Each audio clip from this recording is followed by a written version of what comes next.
Merci beaucoup.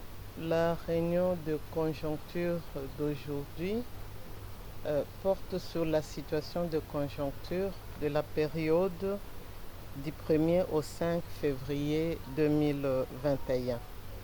Le contexte international est marqué par l'organisation du 6 au 7 février du 34e sommet de l'Union africaine sous les thèmes art, culture et patrimoine, levier pour construire l'Afrique que nous voulons.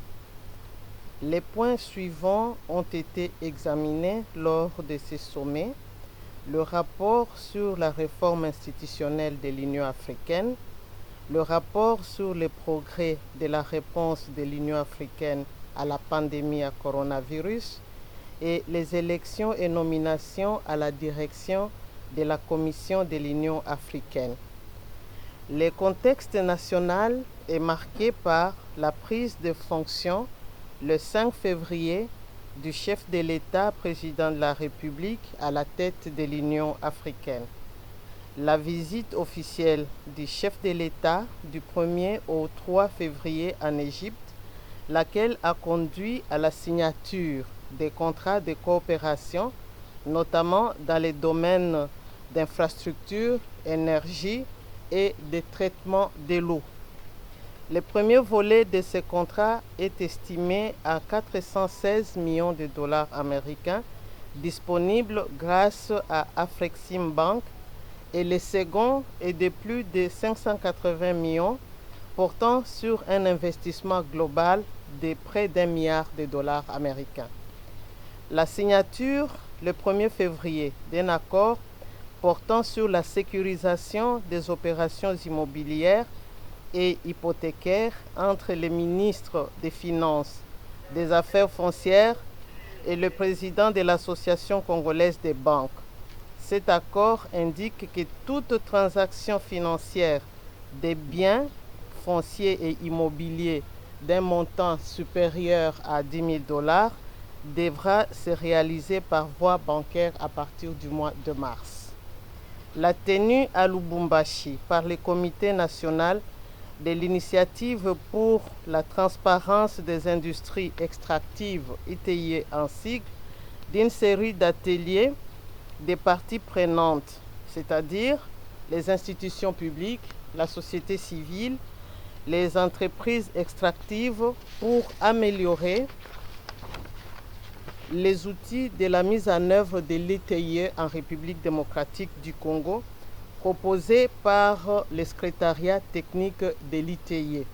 Ces ateliers ont porté particulièrement sur les améliorations à apporter sur le projet du rapport assoupli ITIE 2018-2019 et le premier semestre 2020. En ce qui concerne la publication, il a été aussi question de la publication le 1er février par le gouverneur de la ville de Kinshasa du communiqué officiel reportant l'échéance fiscale du 1er février au 31 mars. Cette décision a été prise pour permettre à tous les contribuables, personnes morales et physiques, assujettis à l'impôt foncier, à l'impôt sur les revenus locatifs et au loyer échu, de s'acquitter de leurs obligations fiscales. En ce qui concerne le bilan de la maladie à coronavirus, au 5 février, les statistiques publiées par le comité multisectoriel de riposte à la pandémie de COVID-19 en République démocratique du Congo font état de 23 485 cas de personnes atteintes contre 22 771 au 31 janvier, soit 714 nouveaux cas, dont 459 à Kinshasa. Il y a lieu de signaler qu'à cette même date, on dénombre 15 107 personnes guéries. Il y a aussi à relever un cas de maladie à Ebola, de la virus Ebola, dans la ville de Butembo, dans le Nord Kivu. À propos de l'évolution des principaux indicateurs économiques, dans le secteur réel, il y a lieu de noter la décélération du rythme de formation des prix intérieurs au cours de la première semaine du mois de février 2021. Le taux d'inflation nationale hebdomadaire s'est situé à 0,090% contre 0,129% la semaine précédente. Inflation de la semaine consécutive notamment à la hausse des prix des légumes frais, des poissons fumés et séchés, des huiles et graisses ainsi que des oléagineux. Hausse de 5,99% de la production de l'énergie électrique au mois de janvier 2021 par rapport au mois de décembre 2020, s'établissant à 1 107 968,30 MWh, baisse de 1251,25% du flux migratoire des voyageurs étrangers au mois de janvier 2021 par rapport au mois de décembre 2020 et baisse de 93,20% en glissement annuel. Dans le secteur extérieur, on a remarqué une légère dépréciation de 0,07% à l'indicatif et stabilité relative au parallèle du franc congolais face au dollar américain au 5 février par rapport au 29 janvier, situant à 1980,35 francs congolais à l'indicatif et à 2015,33% au parallèle, après respectivement francs congolais 1979 et 2016,33 la semaine d'avant.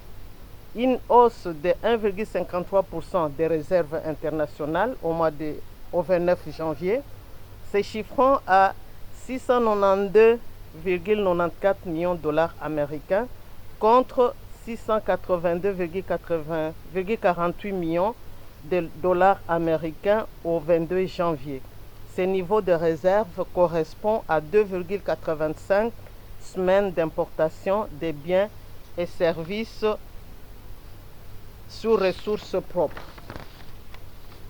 Les informations dans le secteur minier nous renseignent qu'au cours de la semaine, les prix du cuivre, du zinc, du manganèse et de l'or ont baissé et ceux du cobalt, de l'étain et de l'argent ont connu une hausse.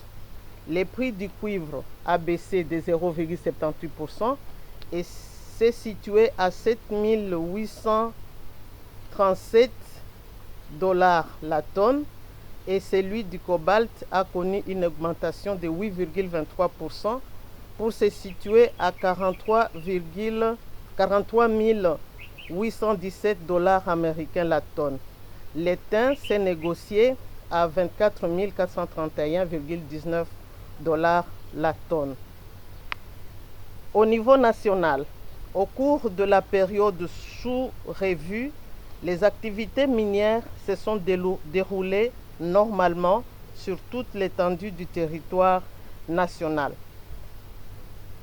Les exportations ont diminué par rapport à la semaine d'avant, avec comme conséquence la diminution de la redevance minière constatée et liquidée, qui est passée de 17 708 200,02 $ américains la semaine passée à 13 636 993,10 $ américains cette semaine. Je vous remercie.